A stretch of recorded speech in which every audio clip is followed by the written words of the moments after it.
Tune in to NCN on Thursdays at 7 p.m. and the VOG on Fridays at 11 a.m.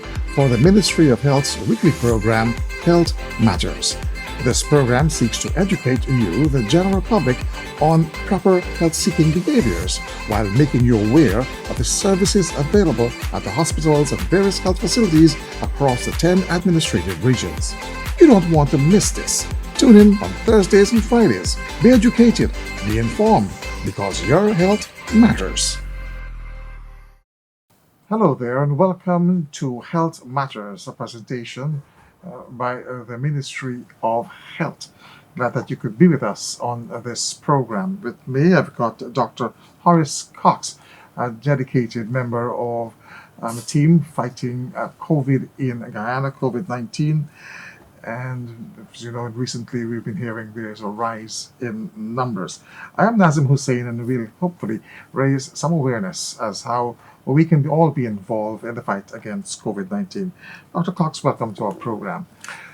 Thank you so much, Nazim. The numbers are rising, and what can we do? And we know we're encouraging people to be tested. We're seeing people are just being tested based upon the increased numbers of positive cases. Let's talk about testing. Yeah, thanks so much, Nazim. It's a pleasure to be on your program. And again, from a ministerial perspective, we embrace the opportunity to share with the listenership, viewership, all of the information that they would need to receive so that they can make informed choices.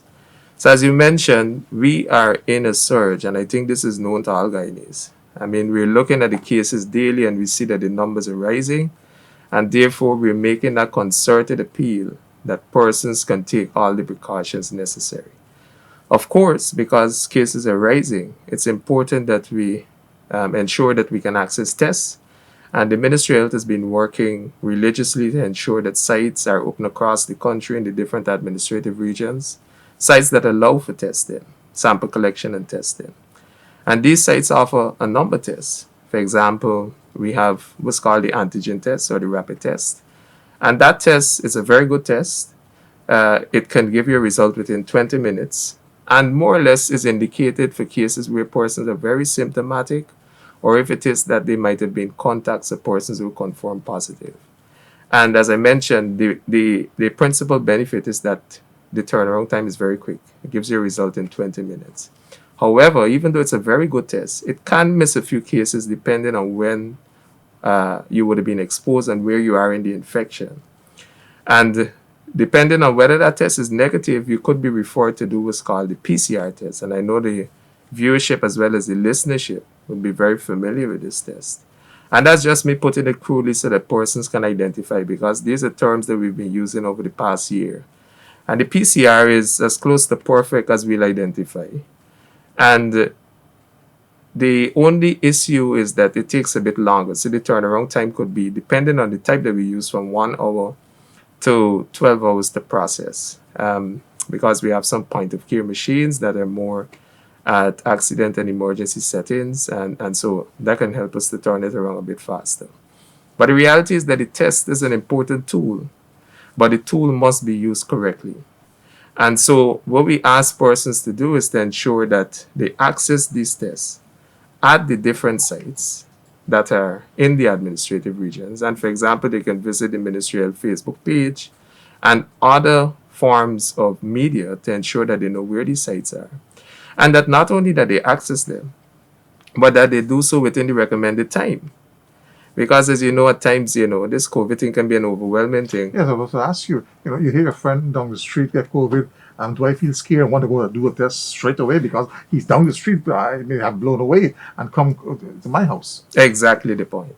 And I've shared so many experiences or heard so many experiences from persons that would have been infected with COVID-19 and would have sought tests. So the reality is that it can cause one to panic. Mm-hmm. And this is why we wanted to access the correct information. And the reality is that it's not necessarily a black and white issue. There are a lot of gray areas as to when you should have a test, etc. So for example, let's use a crude example. Someone is sitting in an office and somebody comes back and said, I'm picking up my things. I just tested positive. But for some reason over the past few days, the person that just tested positive was symptomatic.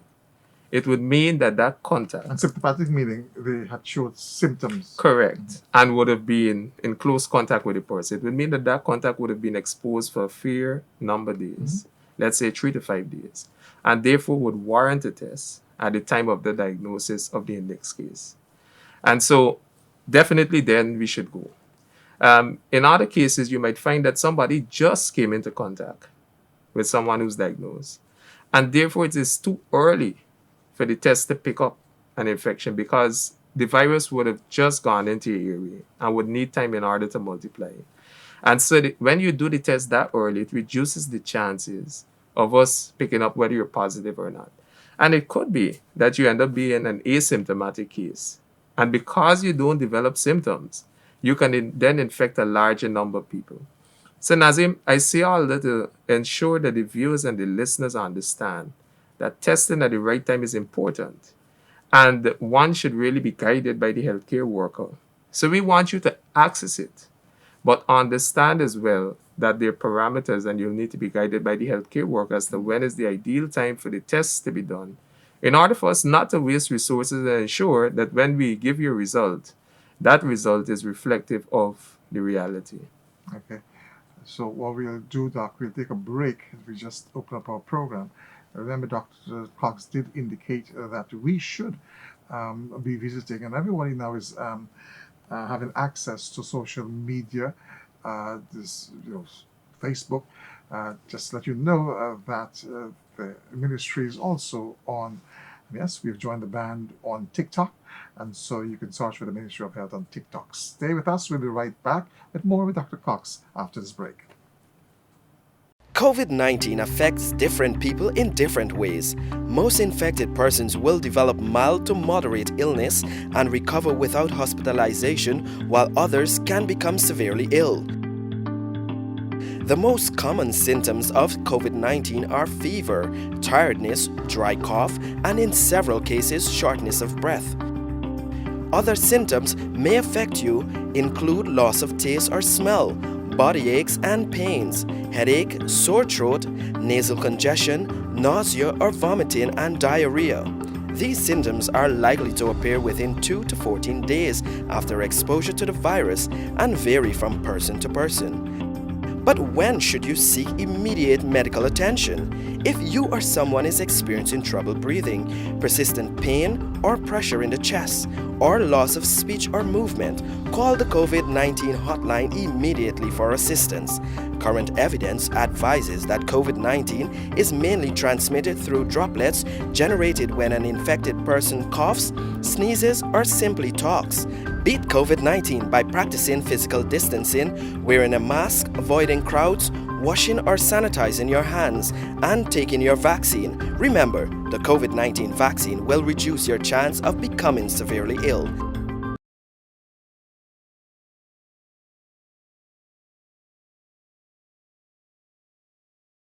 Welcome back. Doctor, that was a good piece on testing. But let's say I really feel that I'm seeing some symptoms, because my colleague would have gotten it. What do I do next before even going to be tested? Yeah, thanks so much, Nazim. And I'd like to really break this down so persons understand. So even before being exposed, one should take the necessary precautions. The message from Ministry of Health is a simple one. One, ensure that you exercise social distancing principles. And we've gone through this over the past months. I think some persons out there at times when they tell me, I think that they should be the teacher and we should listen. So the reality is that we should adhere to those principles that we know so well. Ensure that we keep social distancing. Ensure that we use the necessary PPE. When I say PPE, what do I mean? Of course, this depends on the level of risk that one would be exposed to. So, for example, an ordinary man in the street would not be at the same level of risk as a healthcare worker. And therefore, the type of PPE would be very different. For example, you and I, we're having this interview, we're using a surgical mask. A healthcare worker that's seen hundreds of patients a day and would be at a high level of exposure would need to use an N95 mask. So that's just to exemplify the fact that we need to use PPE in keeping with the level of risk of Of exposure. course, in the healthcare system, the person there will use the gongs and so forth. Exactly. So it extends beyond the mass. So, and even setting that aside, it's important that we ensure that we sanitize. When I say sanitize, the basic component of sanitization on a personal level is to ensure that we sanitize our hands, right? We should do this frequently or even wash our hands to ensure that we're not transmitting, because as you know, at times as people, as Guyanese, we meet up, and even though we've been trying to avoid shaking hands and these things over the past months, the reality is that sometimes subconsciously we just find ourselves in the act and then we say, oops, I've done it. So it's important that we ensure we cultivate that habit of sanitizing our hands regularly. I normally get my scary moments. Step rails in a public environment, elevators and so forth in the mall. I get a bit because of course I'm not in a really 100% balancing, so I need those areas should be regularly sanitized in public. Exactly. And so those are high risk areas. Yeah. And so for those persons that can avoid touching such surfaces, they should. Because you don't know whether the person that might have touched prior to you might have been infected or not. So what you've mentioned is indeed key. And so if you can avoid touching, it's important. And if for some reason you have to touch, you should sanitize. And even setting that aside, I wanted to ensure that persons understand that vaccination is paramount. This is what we need to do. At times, I know persons are confused. They're not sure whether the vaccine might do them harm, whether it might do them good. Some of them are willing to take it, but then they're skeptical about the children having it. But the reality is that we know that we all have grown up big because we've been getting vaccines. And that since we've been young, we've been given vaccines. So let us set aside all of the questions that we may have as to whether did this vaccine, was it created too quickly, right? Will it benefit me? Will it not benefit me? Because the reality is that this is the main tool that will help protect us from becoming infected in most cases and even developing a severe form of the disease. And the reality is, Nazim, that we've not benefited from speaking to those persons who are no longer with us that would not have taken the vaccine. And because of that simple error in judgment, they're not here today. But the question will be asked, and it's asking now, as we're seeing, lots of positive cases, one, and now we're seeing the Ministry of Health is putting out persons who have died. You have unvaccinated and vaccinated, and we're now seeing the numbers for vaccinated persons dying. And that will be an argument. So you see, the vaccine makes no sense. People are dying and they have it. What's happening there? Yeah, and that's why I love Guyanese, because as a people, we're very smart. You put forward an argument as ministerial, the Guyanese will come with a counter argument. Correct. And then you need to come again. And that's why we love the engagement. The reality is that nobody has said that the vaccine is perfect. Right. Nobody has said that in taking the vaccine, you definitely 100% would not get COVID-19. What has been said is that there is great protection and it will reduce the possibility of you becoming infected with COVID-19. And if you do, the chances of one being hospitalized or even dying, those chances are minimal. And this is what we want persons to understand. We hear so many myths and persons try to change the message, but that's essentially the message. And as I've said before, we don't live in a rigid world. So sometimes we might find persons are vaccinated. And just as you'd go to the doctor, because I'm a medical doctor, if everything were rigid, then a patient would just call and say, I have diabetes, what's my treatment? But what the doctor says, you need to come, let's assess you. Because a disease can manifest differently in one person, from one Exactly. person I to was the just next. about to say that. COVID will treat everybody different from each other. Exactly. I'm COVID infected without any ailments. You can be COVID on diabetes or something else. Exactly. Both persons will be affected differently. Exactly. Hence, the Nazim. vaccine will treat each differently. Good. But coming back to the point of persons being affected differently by the disease, the reality is that in persons with underlying conditions, it has been said that they're at greater risk. So you can find sometimes persons are vaccinated, but because they have underlying conditions, they're at a higher risk and therefore can complicate if they get COVID-19. So, as I said, as a people, we're very smart. So somebody might say, but if I can complicate and I have these underlying conditions, then why should I take the So now vaccine? here's the hard question. Why there's so many people who are infected with zero symptoms? Yeah, it's because, as I said, it varies from person to Correct. person. So this disease, it has an asymptomatic form, meaning that Somebody can have it, but they're walking around normal, and you'd assume it's a healthy person, not infected with COVID-19, but could very well be transmitting the disease. We have some persons with mild symptoms. They might have a runny nose, they might have a sore throat, and they say, this seems like the flu or the cold or what have you, and therefore I don't think I need to get a test. But that's an error there again. And then you have those that exhibit the severe form of the disease and may need to be hospitalized.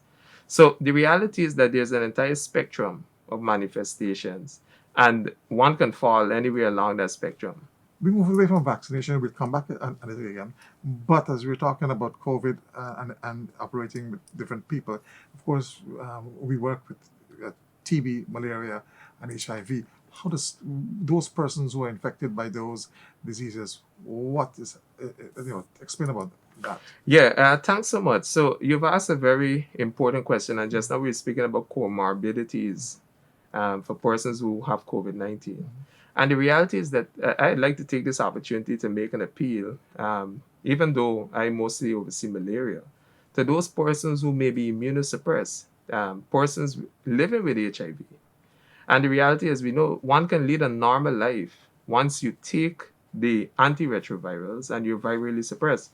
So once it is that you can take your antiretrovirals, be virally suppressed, and take your vaccine, then you have the best chances. You can live as any other person would be living. So, but of course, being immunosuppressed and having challenges, it can complicate the course of the illness. So the appeal is that those persons who might be immunosuppressed, for them to ensure that they get their vaccine, and in addition to that, to ensure that they take the pills and that they have viral suppression.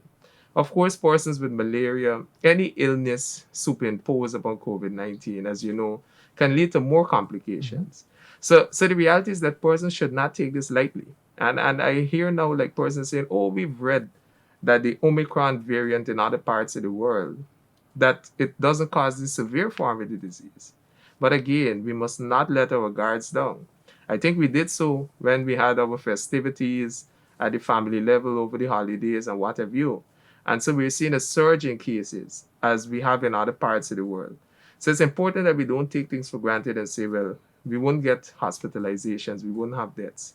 Because this, we can be proven wrong once again. The virus, to put it crudely, is very smart. It's evolving. As it transmits from one person to the next, especially in large populations, you'll have perhaps more variants coming through. And therefore, we must take every measure now to ensure that we protect it fully. How many people in your monitoring so far in Guyana has been seriously affected by vaccination and deaths, or really had to be hospitalized in a critical situation? Sure, thanks, Nazim. The reality is that the ministry is so vast that we have personnel that are dedicated to the task of overseeing vaccination, etc. And so, but I just wanted to mention that, to the best of my knowledge, this has not been any significant number. But I wouldn't want to share without the necessary data, because the population might very well say, well, we need to speak with Dr. Cox directly. We have other data. So, but the reality is that it has been proven. No vaccine is used without clinical trials. These things are tested and proven. And I'm not here to sell a vaccine. I'm here to sell the utility and how it can help us as a people to be healthy and for Guyana to be strong. Because it's like in the past days, I've been listening to persons, and a lot of them are now scampering to get the booster shot because they've understood that the booster is really what is needed for persons who are fully vaccinated to ensure that they have that additional protection. Because as we said, the protection from the vaccine over time, it can wane. And because it wanes, the virus can infect you. So those who are fully vaccinated need a booster shot. Those who are not fully vaccinated need to be fully vaccinated and then progress along the spectrum. So the reality is that this is evolving by the moment. And we as a people need to ensure that the virus doesn't outthink us and outsmart us. And for us to do the right things so that cases don't continue to rise. Booster shots. People are saying, well, people ask the question, would this be a recurring situation whereby in another 6 months or a year we may have to take more booster shots? Of course, even health officials can't really now predict where this virus is going. So people might want to adapt or wait and see, not knowing that they might be exposed and put themselves in trouble. That's so true. But my appeal is because at times, as people, we rightfully worry, right? So many things happening in the world. It's difficult as a human being to process all at the same time. And at times, because we have so much information and so many choices, we get distracted. We don't know which is the right one to make. So my appeal is simple. Don't let us get overwhelmed with all the possibilities. There are persons looking at whether you need a booster shot every 6 months or what have you, and whether this thing will continue to mutate and you'll have more variants. What we should be delving into and ensuring that we do right is to ensure one, on a personal level, uh, that I'm vaccinated. By extension, that my family is vaccinated and boosted. And even by extension, that those in my community understand and do the correct things. And once that is the case, then transmission doesn't happen as we're seeing across the world now. And once transmission doesn't happen this way, then the chances of variants coming through would be reduced. And we can definitely have a chance at putting this an end. But if we continue to be overwhelmed by the choices and continue to pick and choose incorrectly because we're not accessing the right information, then we have a problem. And the point that I want to share with the viewers and listeners, sometimes I share a very simple story so that the layman can relate. If one is going to buy a phone, you don't walk up to anybody and say, "What's the best phone should I buy?" Right? If one is going to buy a car, you don't walk up to anybody and say, "What's the best car should I buy?" You go to persons who have the expertise that can guide you accordingly. So why allow any and everybody to advise you on what life choices you should make, especially when it comes to vaccination and protection? It shouldn't be. We'll take a break and we'll be right back with our final segment. Have you taken your first 2 doses of any of the COVID-19 vaccines at least 6 months ago? If so, you are eligible for a COVID-19 booster shot. This dose will give you extended protection against getting seriously ill from COVID-19. The Ministry of Health advises everyone ages 18 years and older to get a COVID-19 booster shot. For more information on COVID-19 vaccines and the booster shot schedule, call the Ministry of Health on 223-0708 or check us out on Facebook. Don't hesitate, vaccinate. How a COVID joke a work in your body? First to begin, a joke a go build up your strength and keep you strong and make you feel proper. A joke them a call am vaccine. A joke a learn your body for build up the strength for able to fight off COVID sick. Just like when one body get one cold or one bad cough and so. A joke a tell your body what to do if a COVID thing catch you. I saw a joke a work. If COVID catch you, a joke a go help you fight them and make you not get sick bad. On top of that, joke a can make your body able to notice a COVID and make them able to fight them off. Them things stay in your blood for help fight off COVID. So even if you get COVID, you're not going to sick bad. What make all body but get you okay for take the joke must take them? When partly all body can fight off that sick, almost all body go protect because germ not go find enough body for hold on pan. So look after yourself and you go protect them what you care about. Take a joke today, self. Health Ministry talk say.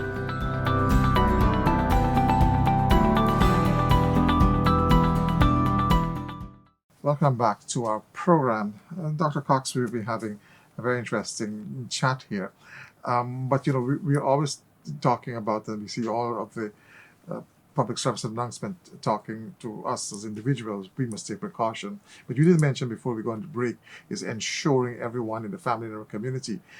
Some of us might feel, we're better, we are vaccinated, but we don't consider those who are most vulnerable at home. And I'm quite sure everyone has a vulnerable person at home, an old mother or a child or something. Should we, as you started to say, should we really look at it whereby some in America they're saying people at home, in the home, should avoid being close to each other? Yeah, Nazim, you've hit the nail on the head. And the reality is that That should be the appeal that we make, and persons should understand it from that level. Sometimes, when we think about when you say, "Oh, you should protect your community," sometimes as a people we don't understand that. But let's make it more personal. Let's protect our mothers, our fathers, our children, all the family that we have within the household. And think about it. We have so many that are vulnerable, right? And would not have necessarily accessed all that is available to be protected. Do we want to take something home to them like COVID-19? Is that the gift that we want to give them in the new year? Definitely not. And so my appeal is that persons look at that, do introspection, and make healthy choices. We have so many vaccines available, so many choices, and persons are sometimes overwhelmed. They want to pick and choose, and in the end, they choose nothing. And it's unfortunate because what you can be presenting to your family in the new year, instead of best wishes, could be COVID-19. And I'm sure many of us didn't think that we'd be here. Only recently, we had very low numbers of cases. And so it teaches us that we must not let our guard down because today it can be the neighbor's family, but tomorrow it can be our family. And so we must take informed decisions from today to ensure that we have a better tomorrow as a people and that we break this because we certainly don't want this to get out of control. The numbers of cases we're speaking of today, if we were to make healthy choices, we'd be in a much better place. And we ask ourselves the question, why? We have the tools available, but it's about doing the basics and not being overwhelmed by all that information that's out there and choosing the right sources so that we can do the right things. We see every day, we look at, especially we have access to North American news, and we see WHO makes new, protocols and guidelines, mostly for America, but sometimes it filters down. When you look at, if you're infected, you should stay home for 14 days. Now it's down to 10 days and so forth. And if, what is happening? What's the Guyana situation now? Yeah, that's a very good question, Nazim. And I know a lot of persons, as Guyanese, we have a lot of ties in the US and we're up to date with current affairs there as well. The reality is that the science is evolving. Early on, the US perhaps had different policies, but they've done their assessment based on what they're seeing locally in the US, and that has informed their policy change. As far as I'm aware, in Guyana, we've not adjusted. So, for example, our parameters, if somebody tests positive, as I mentioned earlier, we have a spectrum of manifestations. Somebody can be asymptomatic, mildly symptomatic, or they can exhibit the severe form of the disease. But what we do, we recommend you definitely need to be in isolation. This is an infectious disease, it's easily transmitted, and we certainly don't want it spreading among persons. So persons are isolated. Now, the period of isolation depends on how you manifest the illness and what you're seeing. So, for example, persons who might be asymptomatic, they never exhibited symptoms. Isolation can be 10 days after you're diagnosed. Persons who are symptomatic, it can be 14 days, but the last 3 days must be successive days being without any symptoms. So I say all that to say I don't want the viewers or the listeners to get confused and start to write and calculate all these things. But the essence that I'm trying to convey is that it depends on how you present. And you need to work closely with the healthcare practitioner to ensure that you're cleared properly. Of course, persons can have a negative test, which could be one way in which they're cleared, or as I was mentioning earlier, it can be based on clinical manifestations and the deduction of how many days you should be in isolation. But this is today. We don't know what tomorrow holds. We continue to use the science to guide, but our parameters have not changed. And so persons out there, once diagnosed, should continue to listen to the healthcare practitioner and be guided by what is in place. Very quickly, as we close in a second, because those basic, and I'll have you repeat it again, those are not changing. From sanitizing, social distancing, we still have to do that. Yeah, definitely. This is the way to go. And if I summarize it, the persons at least take that away. One is that access the right information from the right sources. Number two, ensure that you're using adequate PPE and that it's based on the risk of exposure. Number three is to ensure that you're sanitizing your hands regularly to ensure that you don't have any or that you're not assisting transmitting the disease. Number four is to ensure that you get fully vaccinated and boosted. This is so important. And all those other smaller things that we know, social distancing, etc. Once we have these basket items and we do them right, we'll be in a good place. Dr. Cox, thanks for being on our program. And I will close by saying, boost your immune system by eating what is right, avoiding alcohol, or have low intake. Thanks for being on our program. Glad that you can be with us. Do join us again next time. Until that time, stay safe and be well.